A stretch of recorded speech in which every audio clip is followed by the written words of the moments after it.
Welcome to the Spotlight series. Don't just survive, thrive. Most of us have experienced challenging times, now more than ever. The key is how we choose to respond, whether we merely survive or thrive. My name is Nicola Steele, founder of JJP Talent Solutions, an Australian IT recruitment company. With over 20 years' expertise, I provide insights on how you can transform your career to the next level. However, we are not just our careers. We are spouses, partners, parents, friends, etc., with a variety of needs and wants. In this podcast, I talk to a diverse range of experts from different professions, such as finance, law, psychology, and health, to provide insights on how you can survive and thrive. I don't have all the answers. However, collectively, we can instill hope, clarity, and inspiration. I hope you enjoy listening.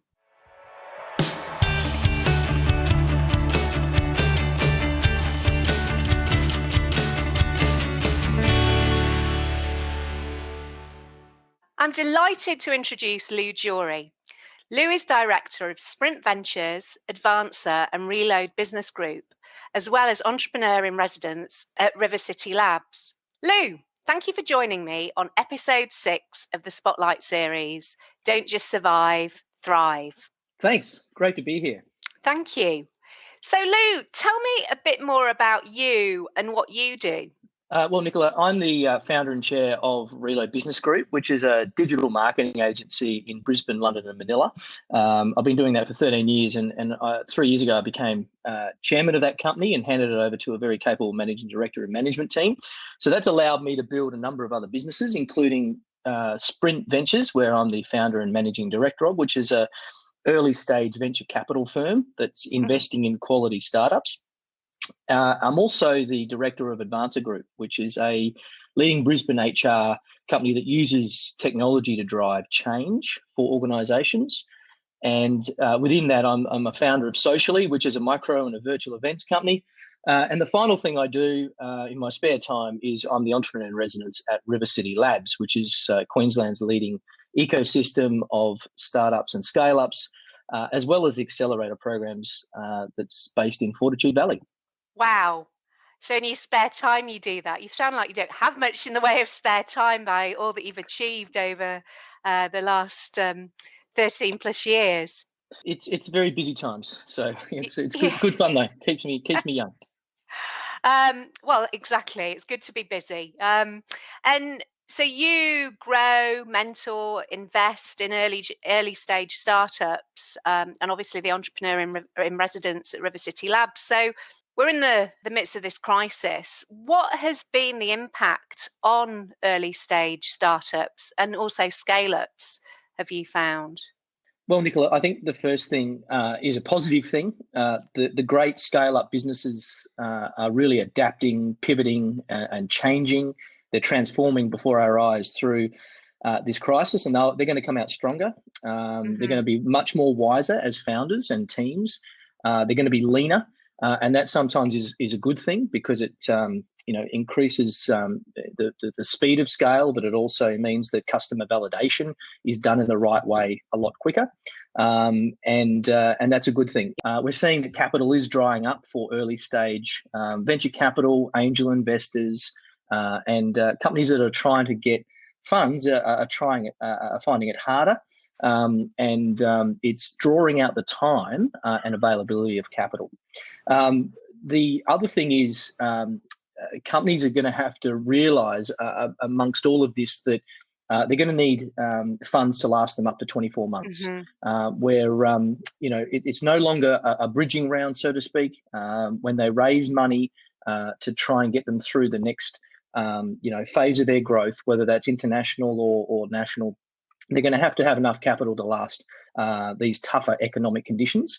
Again, finishing on a good note, Sprint, my venture capital firm, is continuing to invest and do a lot of work around due diligence on really exciting companies that are actually doing some amazing things during these times. And we've got a couple in the pipeline that we're in due diligence with, but we've just made an investment 2 weeks ago in a Melbourne-based company, which is very exciting for us. and we're looking forward to really growing out our portfolio of great companies that come out of this period. And are you able to tell me any more about these particular companies, or? Unfortunately, not Okay. at the moment. We're doing press releases next week, and it's all very exciting because we're constantly raising funds ourselves because we're a fairly new fund, a venture capital firm and fund. And basically, in due course, we'll be able to announce that. We want to have about 8 investments, though, locked away by the end of the year. Wow, that's really exciting, and I can't wait to see the press releases in the next week or so. You also use the term pivot, which either love it or hate it. A lot of people are using that at the moment. So could you give me some examples of companies who you've seen have pivoted really successfully in this crisis? I think pivot is the key word that's coming out of this, apart from ISO. That will have to hit the dictionary, won't it? But I think pivot is now a general term for everybody. Pivot can mean digital transformation for many companies. It can mean working from home and remote work. We've all been pushed into it in some form or another. And pivoting is basically transformation, change, adaptation. And we often do it a lot in the accelerator programs and in the startup world. So when things aren't going too well for a startup, they maybe gone down the wrong path, we say, let's try another pivot and change direction into something else. Some really quick examples: Stage Kings out of Sydney. They'll be doing all the big event stages and huge amount of Women's World Cup cricket stages even a month or two ago. And they've basically pivoted into stand-up desks. They've now got about 20 or so, if you look at their website, 20 great products on there that actually I can't see them, getting rid of that. I actually see them being two businesses now. Great stages when we go back to big national events, but also I actually think they're going to continue to disrupt the stand-up market, stand-up desk market. Sorry, I interrupted. I was just going to say they're actually really beautiful bits of furniture, having looked at their website. They're great. Yeah, very Nordic looking. And look, something that they've pivoted very fast and it's come from the top down. And what's happened is they've had to do it. But what the best two things out of their pivot is they're employing 56 people, and their comment from their CEO was, otherwise we would have had to let them go, but they're now back in our company. And the other thing is they're donating 10% to charities, and that is just a great outcome. I think they're right at the top of the list. There's another one called Bopple, who have accelerated, and they're out of Brisbane here. They've accelerated their growth in terms of pivoting rapidly into disrupting the home delivery market for restaurants and cafes and takeaway venues. What they're doing is offering a discounted fee price for struggling hospitality businesses and wiping fees for 3 months as subscription fees on their platform for those businesses, which is just a brilliant thing as well. So generally with these pivots, we're seeing not only a transformation of their actual product market fit, or we like to call it market product fit, but basically we're seeing transformation of how they go about it and the social good that's coming out of it as well. Yes, that social good. I think that there's a lot of that around at the moment, but those are really fantastic examples of that. So on a wider scale, what would you recommend that companies do now to emerge stronger from the crisis in both the short term, mid-term, long term? That's a great question, Nicola, and one that it's going to be different for everybody. That's the first thing. We went through the global financial crisis in 2008. We were very small. My Reload business, Craig and I, the managing director, and I were pretty much the only two at that time. So we could manage to come out of that. And we grew at 100% year on year for one big reason. And we grew 4 years in a row at 100% year on year. It was because of marketing. We actually did a huge amount of what's now called content marketing, and we increased our marketing activity and events that we did through 2008 through to about 2012. And what we saw was the companies that came and did a lot of marketing activity during those times and increased budgets when everybody else was decreasing budgets actually increased their profits by an average of 5%, whereas the ones that turned it off went down about 1%. So the critical thing is to ensure that marketing is always on. You're always connecting with your customers, and basically you're saying that you're always open for business, because when we come out of this, and we will come out of this very soon, in terms of physical office environments and things like that, maybe not economically just yet, but when we do come out of it, you want to be there and front and center for your customers. The other critical thing is shoring up the staff and culture.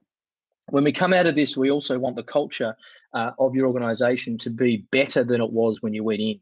And so you should be doing a lot of activities from an HR view on, corporate culture, like, staff drinks and virtual yoga sessions and, funny things on Slack. Or at Reload, they've got one called the Reload Crib Tour. And they nominate each other and then they post up a tour of their crib at home. And Craig had a very funny one recently where he's got a newborn baby. Oh, so golly. he was doing a crib tour and explaining the Bugaboo latest crib, and actually was there presenting his crib and then actually did his whole house. So I thought that was quite funny. So putting a bit of humour into culture through crib tours and other things like that is really important. But look, tools like Slack are great for building that culture out that companies can use now that will really help them in the future. And the other final thing is digital transformation. Now is the time to work on the strategic plans, the things that you can do in downtime, learn some new coding languages or learn a new marketing skill set, or do some bigger planning for your organisation. And that will allow you to come out the other side. And I've seen a lot of companies doing that. So if you haven't started that, there's still time to do some internal disruption, book in a virtual chat with a business consultant or an HR consultant, and go through it that way. Excellent. Also, by coincidence, I read an article today that you posted on LinkedIn about working effectively from home whilst combining that with homeschooling, which is clearly a very hot topic at the moment. So tell me a bit more about those 3 simple tips that you recommend. And I love the simplicity. You read some articles that are so highly complex, you feel exhausted by the time you've got to the end of the article. What are those 3 simple tips? Yeah, so this is from Advancer.ai, which is our HR consulting company. And the CEO and my business partner and my wife as well, Kerry, wrote this morning because she's a mum, actually doing this. But she's actually seen this over the many years of being in the HR and people and culture space, that there's 3 top things you could do. The first one that we're seeing is a lot of FOMO. People have got a bit of fear of missing out in terms of the water cooler activity, you could call it. So a lot of people feed off each other about, the sport and the weekend and their kids and all those sort of things in a very social atmosphere. So it's important to sort of keep that going through virtual events. We've actually got a platform called Socially that allows people to join a yoga class down in Melbourne and build a rapport with someone doing that. And we're running competitions and many events. So that's quite exciting to sort of look at virtual events and make sure you spend some time away from the kids and you set some real critical calendar moments of your own time to go and do that. The second one is to have a forthright chat. And whether you're an employer or an employee, this applies for both. It's have a chat right now. And if you haven't had this chat with your staff, or if your employer hasn't had this chat with you, you need to talk about what the expectations are for productivity. And productivity is about outcomes and outputs. And I think we're seeing a transformation of productivity as well, because I'm hearing some stories that the old school employers that wanted to see people until 9 p.m. work in their offices are disappearing rapidly. It's about the outcomes you can produce during the day. And if you need to go off and stop the dog barking or get the mail or go and sort the kids out for homeschooling, it should be about outcomes, not about hours. And that's the second thing. And the third one in this article was around self-discipline. It's very much up to all of us to build that resilience. I think our kids in the homeschooling environments are really building a lot of resilience, and that's going to set them up really well for the future. And they've been pushed into this transformation as well. But I think that we need to be very self-disciplined and self-motivated and build up those skills for future work to allow us to be able to work from home in the future as well. Which I think there will be more remote working once we are on the other side of this. Absolutely. And also, I've seen socially, which is fantastic. Tell me a little bit more about that, and I can share details about it on the show notes for people to get involved. Yeah, absolutely. It's something that came up about 4.5 weeks ago, and we engaged with the Chief Entrepreneur for Queensland, Leanne Kemp, and Craig O'Kane, her Executive Director, to do a little pilot to help people with social isolation and working from home. So it's come from Advancer, our HR company, and we've been pretty worried about social isolation and working from home for a long time from a people and culture aspect. So we've basically been testing out socially for about nearly 5 weeks. And we've already run we've already visited and reached 105,000 Australians. We've had $3,000 of prizes from companies like Catch.com, and we've held nearly 30 events. And what we're basically building now is a platform to become the Netflix of virtual events. And so this will offer people the ability to join a yoga class or some type of class that helps with their working from home, mental health, preventing anxiety, depression, things like that. And they can actually log on from that while they're at work or working from home. And the other piece to this is monetizing of content. There's a huge amount of content out there with free classes on YouTube, and there's a huge amount on Netflix and Stan and Amazon Prime and all that. But what we want to do is help small businesses so that they'll be able to be paid a large royalty of any content they upload to socially. And if people come on and do a live event or they do a recorded event, they'll get a cut of that particular content. At the moment, you've got to have lots of people on your YouTube channel to even make some money. And often there's articles out there that there's not a lot of money around. So, yeah, it's been a validation period for us. And we've just got a new brand. We're building a platform as we speak. And we really want to drive this with people that are looking at promoting virtual events. So if there's any businesses out there, they can be coffee shops and they can be shoe shops and anything. They can be fitness classes, whatever. If you want to advertise on socially, please click on the details. It's socially.world. That's fantastic. Well, I shall share that in the show notes. And do you do stuff for kids with that as well? Absolutely. We've done one. We did Anzac biscuit making with an ex-master chef and Queensland Symphony Orchestra participant, Craig. And he's already had 1,500 views on that. We did that for kids to learn how to make Anzac biscuits on Saturday morning. And we were getting some great results. And we use Facebook Live at the moment. In the future, we'll be using Instagram Live and YouTube, so kids can get involved. And there's a great way of joining those classes. We actually did a pet show as well, and we got 320 entries. 32,000 people came on and saw that, and a lot of kids got involved with that as well, showing off their pets. Well, I shall definitely be telling my youngest daughter about it. She's got her own YouTube channel. She's only done 2. Awesome. We'd love to have her on board. She'd really enjoy it. Well, thank you very much, Llew. I'll share those details, as I say. And thanks so much for sharing your insights and advice. Is there anything else that you'd particularly like to add? I think, look, the final thing I wanted to talk about was just very quickly digital transformation. And if people are doing a lot of that pivoting and digital transformation, there's a couple of quick tips that I just wanted to finally leave people with. Make sure you get buy-in from the top, from the CEO and the owners of the business. You have to have top-level buy-in to transform your business. It will take longer than you think and be more expensive than you think.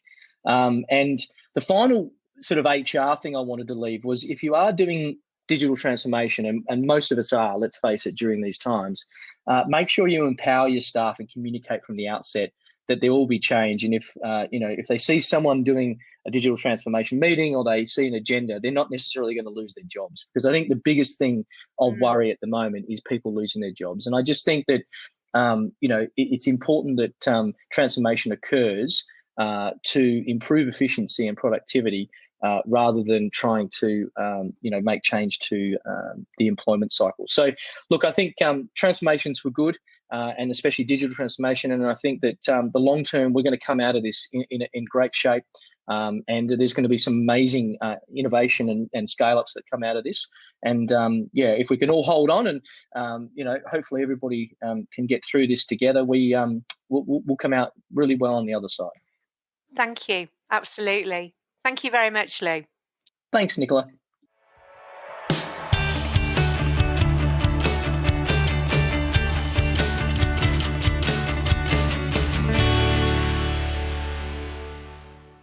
I hope that you enjoyed this episode. Please remember to subscribe, rate, and review. If you're looking for career advice, your next career opportunity, or to grow your tech team, then please call me, Nicola Steele, on 0499 773 546, or go to our website, jjptalent.com.au. The Don't Just Survive, Thrive podcast is part of the Spotlight series, which includes the YouTube channel Spotlight on Software Development. If you want more insights into the software industry, particularly tech startups, then subscribe to the Spotlight on Software Development YouTube channel. Thank you for listening. Until next time.